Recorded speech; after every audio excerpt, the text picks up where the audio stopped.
Hello my dear students.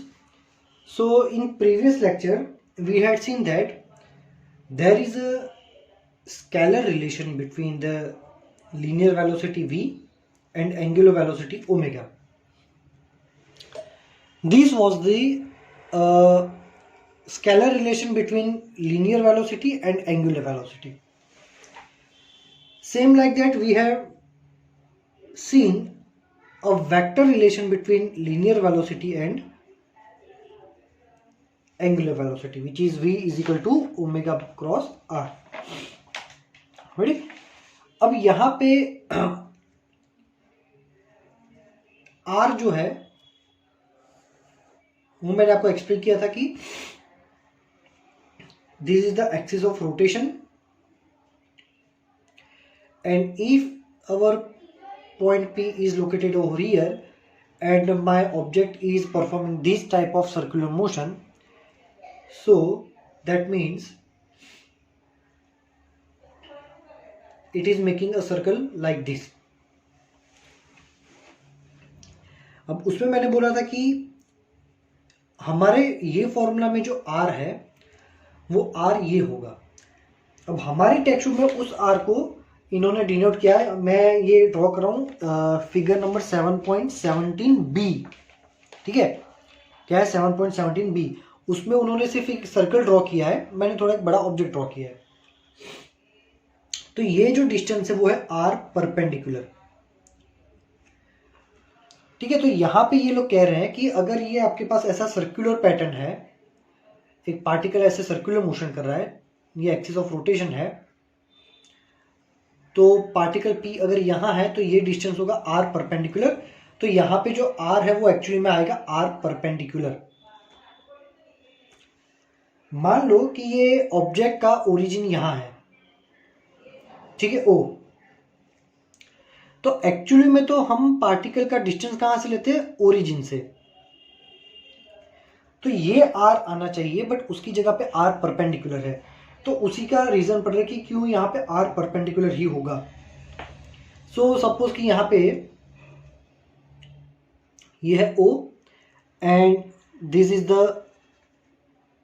Position vector from origin two point P. This is the r vector. तो अब देखो, मान लो कि यहां पर भी एक वेक्टर है और इस वेक्टर को मैं बोल दूंगा OC. This is the point C. सो ये जो वेक्टर है यहां से लेके यहां तक जो वेक्टर जा रहा है वो वेक्टर हो गया हमारा OC. ठीक है, चलो. सो इन स्टैंडर्ड 11 मींस इन ये स्टैंडर्ड 11 ही है. ये चैप्टर नंबर 4 में हमने देखा था एडिशन ऑफ ट्राइंगल. तो उसमें हमने क्या देखा था कि ये पहला वेक्टर है, ये दूसरा वेक्टर है. तो ये तुम्हारा ट्राइंगल में जो तीसरी साइड होती है वो तुम्हारा रिजल्टेंट वेक्टर होता है, which is a plus B. ऐसा हमने देखा था. ठीक है, तो अब यहां पे क्या होगा, एक मिनट.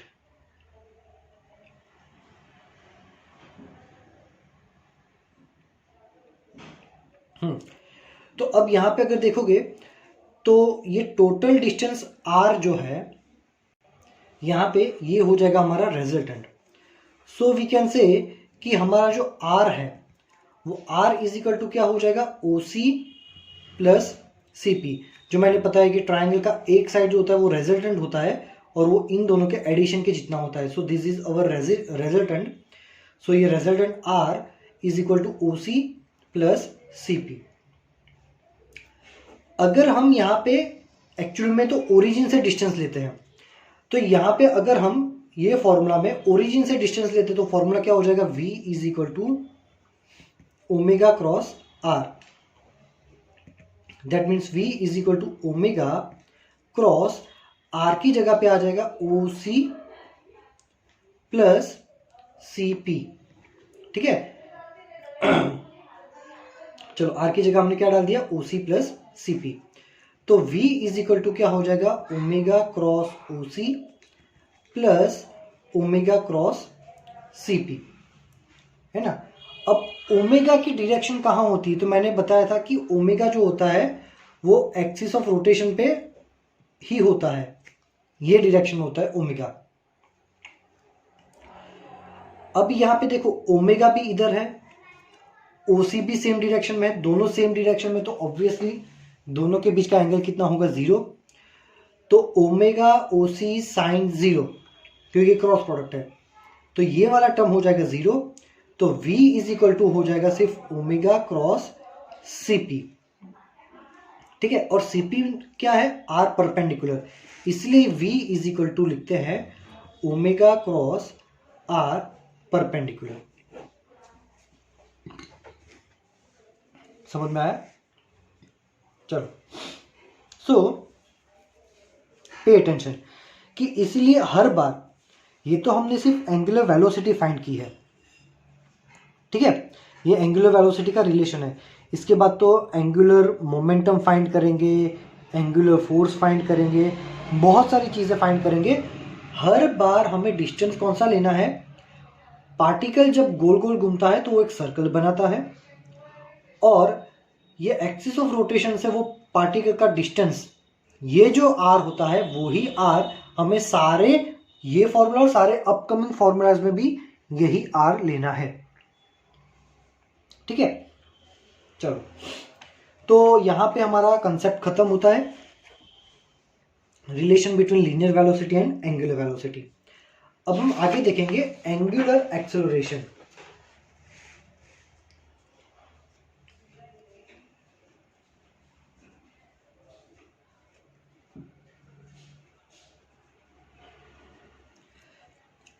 अब एंगुलर एक्सेलरेशन जो है, ये हमारी बुक में बहुत छोटा टॉपिक दिया हुआ है, मैं ये टॉपिक को थोड़ा ज़्यादा डिटेल में पढ़ाऊंगा। देखो, हमने चैप्टर नंबर 3 में देखा था linear acceleration,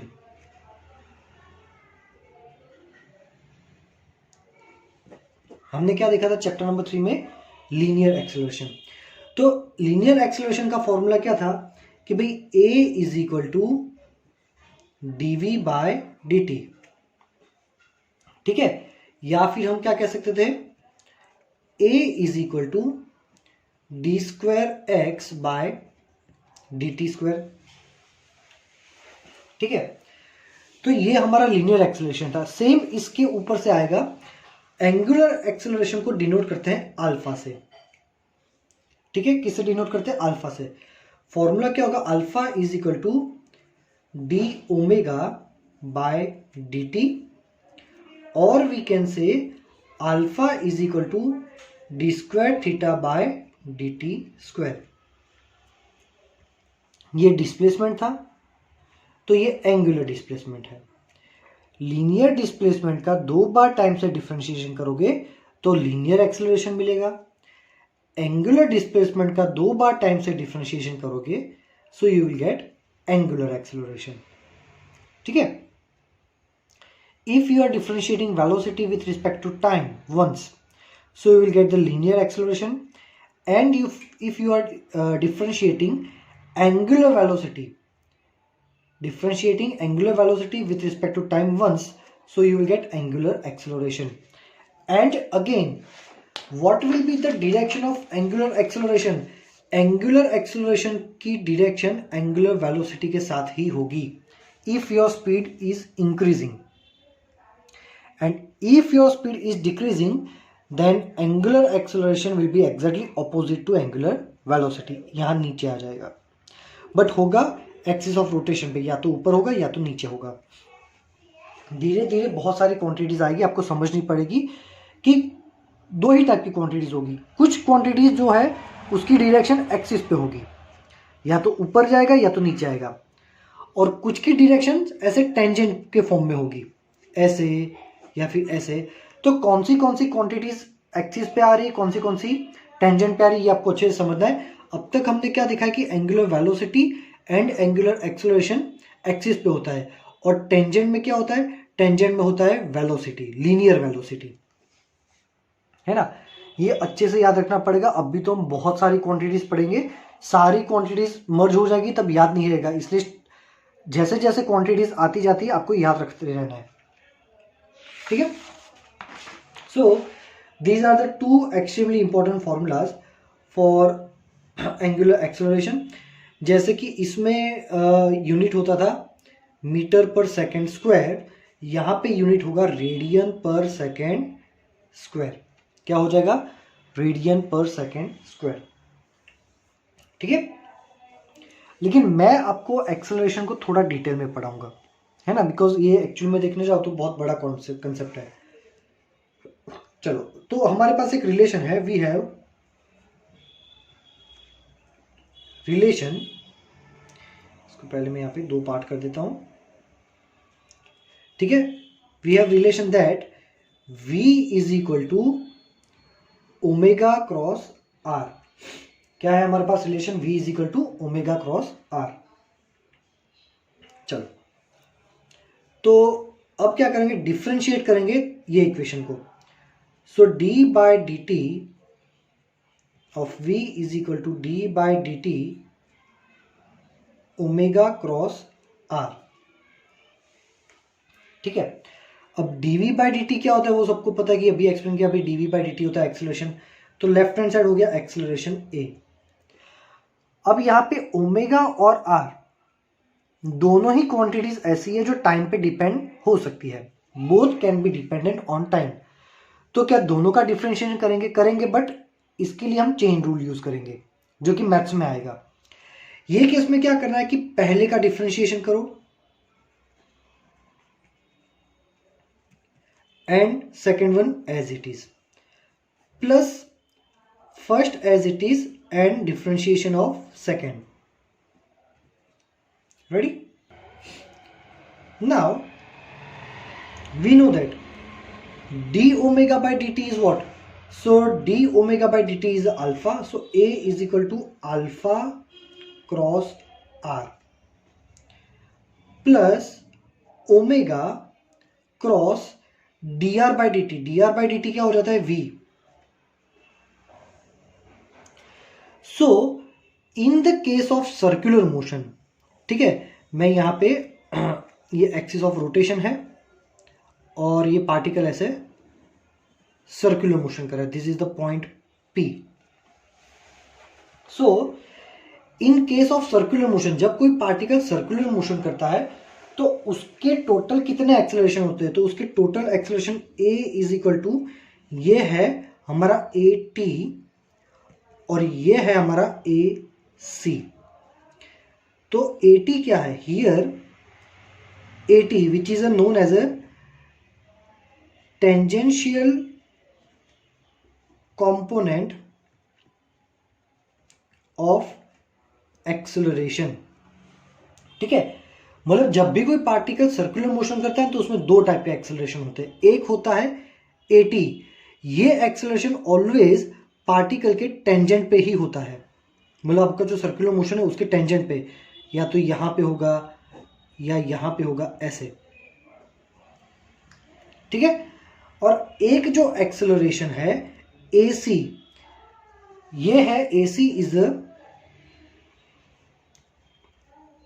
centripetal acceleration for circular motion. अब ये AC कहां होता है? सेंट्रीपेटल एक्सेलरेशन जो हमने चैप्टर नंबर 4 में पढ़ा था, centripetal acceleration is always directed towards the centre. ठीक है, चलो, अब हमने तो AC का फॉर्मूला कुछ और पढ़ा था। हमने AC का फॉर्मूला क्या पढ़ा था? AC is equal to V square by R, ऐसा पढ़ा था हमने। और अभी तो हमारे पास ये फॉर्मूला है, तो ये कैसे आया? तो देखो, ये वही फॉर्मूला है, चेक करते हैं। AC is equal to omega V sine 90, A cross B is equal to AB sine theta. अब यहाँ पे ये एंगल किसके बीच में है? ऑब्वियसली जिस दो को मल्टीप्लाई करें उनके बीच का एंगल होता है। तो ओमेगा मैंने आपको बताया था कि ओमेगा कहाँ होता है, तो ओमेगा जो है वो एक्सिस पे होता है, और वेलोसिटी कहाँ होती है? टेंजेंट के फॉर्म में होती है, टेंजेंशियल होती है। इसलिए ओमेगा और वी के बीच में एंगल होता है ऑलवेज 90। डायग्राम को अगर 3D में देखो तो ये वेलोसिटी हो जाएगा जो टेंजेंट पे है, और ओमेगा जो है वो अपवर्ड होता है। ठीक है, अब वेक्टर को यहाँ पर भी ड्रॉ कर सकते हैं, यहाँ भी ड्रॉ कर सकते हैं, बस ऊपर होना चाहिए। सो इन दोनों के बीच में जो एंगल है वो 90 डिग्री है। And one more thing, circular motion में ऑलमोस्ट सभी एंगल 90 के ही बनेंगे। ये ट्रिक है, ठीक है। एंगुलर सर्कुलर मोशन में सारे एंगल जो है वो 90 के ही बनते हैं, ठीक है। ये ओमेगा वेक्टर होता एक्सिस पे है, बट हमने चैप्टर 4 में सीखा था कि किसी भी वेक्टर को आप उठाकर कहीं पर भी रख सकते हो, बस उसकी लेंथ बढ़ानी या कम नहीं करनी है और उसको टिल्ट नहीं करना है। सेम ऐसा का ऐसा वेक्टर उठा के आप यहाँ यहाँ यहाँ कहीं पर भी रख सकते हैं, ताकि हमें एंगल बनाने में इजी रहे थोड़ा। So sine 90 is 1। तो AC जो है, AC हो गया ओमेगा V, और अब हमारे पास फॉर्मूला है क्या, V is equal to R omega. उसमें से ओमेगा को सब्जेक्ट बनाएंगे तो क्या हो जाएगा, V बाय R। ये ओमेगा की वैल्यू डाल दो यहाँ पे। So AC is equal to V square by R। अगर ओमेगा की वैल्यू यहाँ डालो तो V स्क्वायर बाय R हो जाएगा। That means AC is equal to V square by R हमने देखा था चैप्टर नंबर 4 में, बट वो स्केलर फॉर्म था, उसका वेक्टर फॉर्म है ये। तो अब हमारे पास ये क्या है, ये हमारा AT है। सो अब हम यहाँ पे क्या लिखेंगे भाई, AT is equal to alpha cross R है, एंड AC है हमारा ओमेगा क्रॉस V, ठीक है। ये है टेंजेंशियल एक्सेलरेशन। तो ये क्या काम करता है, चलो, और ये AC हमारा सेंट्रीपेटल एक्सेलरेशन। तो पहले इसके बारे में पढ़ते हैं कि ये कब कब पार्टिकल पे, मतलब पूरे सिस्टम पे एक्ट होगा। So when particle is performing circular motion,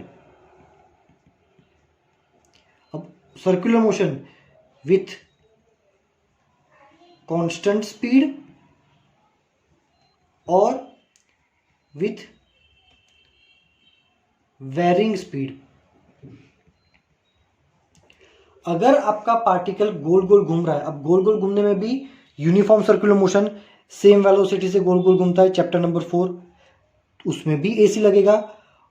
in addition अगर आपका पार्टिकल गोल गोल घूमते घूमते अपनी स्पीड या तो बढ़ा रहा है, कम कर रहा है, कुछ भी, स्पीड बढ़ रही है, कम हो रही है, कुछ भी हो, AC हर बार लगेगा ही लगेगा, है ना। When particle is performing circular motion with constant speed और विथ वेरिंग स्पीड, दोनों में AC तो लगेगा ही लगेगा। बट AT में दो टाइप आते हैं। पहला, if it is uniform circular motion that is constant speed, hence AT will be 0। तो हमारा AT 0 हो जाएगा। if particle is having variable speed, मतलब घूमते घूमते या तो उसकी स्पीड इंक्रीज हो रही है या तो घूमते घूमते उसकी स्पीड डिक्रीज हो रही है, hence AT will be present. AC दोनों में लगेगा। पार्टिकल गोल गोल घूमना शुरू हुआ कि AC तो पहले लग जाएगा। AT में प्रॉब्लम है, अगर स्पीड इंक्रीज या डिक्रीज हो रही है तो ही AT प्रेजेंट होगा, अदरवाइज कांस्टेंट स्पीड है तो AT रहेगा 0। और AT की फॉर्मूला ये है, AC की फॉर्मूला ये है। मतलब हमारा जो टोटल एक्सेलरेशन है वो ये है। अब यही एक्सेलरेशन की अगर वैल्यू लेनी है तो वो हो जाएगा √AT square plus AC square, ठीक है। तो कितने IMP फॉर्मूला है, एक ये IMP है, ये कुछ की वैल्यू IMP है। AT का फॉर्मूला क्या है, AC का फॉर्मूला क्या है, ये इंपॉर्टेंट है, ठीक है। इतनी चीजें यहाँ पे इंपॉर्टेंट है। ये होता है पूरा एक्सेलरेशन। ये जो अल्फा है ना, एंगुलर एक्सेलरेशन, जो कि इधर ही होता है ऊपर की डायरेक्शन में, वो अल्फा, बुक में बस इतना ही दिया कि अल्फा d⍵/dt होता है, बट अल्फा जो है वो टेंजेंशियल एक्सेलरेशन में कंट्रीब्यूशन देता है, ठीक है। चलो, तो यहाँ पे हमारा एंगुलर एक्सेलरेशन कंप्लीट होता है। इसको अच्छे से आप कोई भी आपके पास रेफरेंस बुक हो तो उसमें आप देख सकते हो, उसमें अच्छे से डिटेल में ऐसा ही दिया होगा, सारी इन्फॉर्मेशन मैंने आपको दे दी है। टेक्स्ट बुक में इसके बारे में बहुत कम दिया हुआ है। नेक्स्ट है टॉर्क, ठीक है।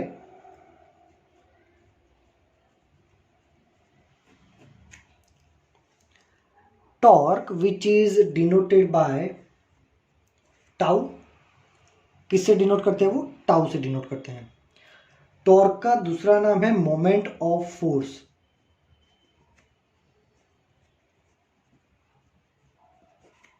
टॉर्क का दूसरा नाम क्या है? Moment of force. अब देखो 99% न्यूमेरिकल्स में टॉर्क टॉर्क टॉर्क यही लिखेंगे, इसलिए आपके दिमाग में जितनी भी आप प्रैक्टिस करोगे, जितनी भी थ्योरीज पढ़ोगे, जितने भी न्यूमेरिकल्स पढ़ोगे, उसमें टॉर्क टॉर्क टॉर्क ही लिखा होगा। एग्जाम में क्या पूछेंगे?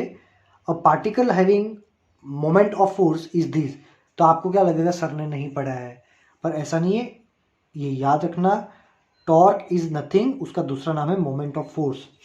तो क्यों ऐसा नाम है, उसके पीछे भी एक रीजन है जो कि मैं आपको अच्छे से एक्सप्लेन करता हूं, ठीक है। देखो हमने चैप्टर नंबर 5 में पढ़ा था फोर्स, जिसको लीनियर फोर्स भी बोल सकते हैं, हम सिंपली फोर्स बोलेंगे। Force will give linear displacement to object. जैसे कि ये ऑब्जेक्ट है, अगर इस पे हम फोर्स अप्लाई करते हैं तो ये ऑब्जेक्ट यहां से यहां आ जाएगा। हमारा ऑब्जेक्ट लीनियर डिस्प्लेसमेंट करेगा।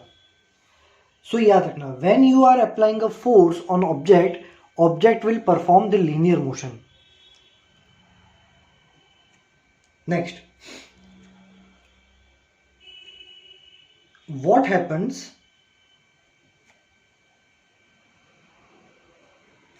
if object is fixed about some point and we apply force, ठीक है। फॉर एग्जाम्पल कि मान लो कि मेरे पास ये व्हील है, पहिया, and the wheel is fixed, यहां सेंटर से उसको एक स्क्रू से पकड़े के रखा है, but this wheel is free to rotate. Wheel कैसा है? फ्री टू रोटेट है, बस ऐसे यहां पे उसको स्क्रू से बांध दिया है, उसको आप घुमा सकते हो। अगर मैं इस पे फोर्स अप्लाई करूं लाइक दिस, अब फोर्स कैसे अप्लाई करना है? टेंजेंट पे, है ना। वैसे आप कहीं पे भी लगा सकते हो। Tangent is a very best example to learn the torque. So if your object is bounded, that means it is a fix about some axis of rotation, किसी भी एक्सिस ऑफ रोटेशन से वो फिक्स है और उसमें तुम एक tangential force apply करते हो, तो क्या होगा? तुम्हारा ऑब्जेक्ट ऐसे सर्कुलर मोशन करेगा, ठीक है। अगर फोर्स लगाने से ऑब्जेक्ट सर्कुलर मोशन करता है, दैट मीन्स उसके लिए रिस्पॉन्सिबल है टॉर्क। सो यहां पे हम लिखेंगे torque is responsible for circular motion. Force responsible है लीनियर मोशन के लिए, लेकिन अगर कोई ऑब्जेक्ट गोल गोल घूम रहा है तो समझ लेना उसके लिए रिस्पॉन्सिबल है टॉर्क। अब ये टॉर्क का फॉर्मूला क्या है? तो डायरेक्टली आपको याद रखना कि टॉर्क का फॉर्मूला है torque tau is equal to R cross F. क्या है? R cross F. अगेन हमें आर कौन सा लेना है? तो मैंने आपको अभी स्टार्टिंग में जब बताया था कि आर मतलब पार्टिकल जो गोल गोल घूम रहा है उसके सेंटर से उसका डिस्टेंस, यही आर आपको लेना है। हमारे केस में हो जाएगा ये वाला आर, पोजीशन वेक्टर जो बाहर की ओर जा रहा है, इसलिए उसकी डायरेक्शन ऐसे लिखते हैं। So torque tau is equal to R cross F. ठीक है, मतलब कि torque tau is equal to R F sine theta, where theta is a angle between R and F. Theta किसके बीच में एंगल है? आर और एफ के बीच में एंगल है। तो टॉर्क किस पे डिपेंड करता है? ये फॉर्मूला से पता चलेगा कि टॉर्क 3 चीजों पे डिपेंड करता है। एक, आर पे, मींस ओरिजिन से डिस्टेंस,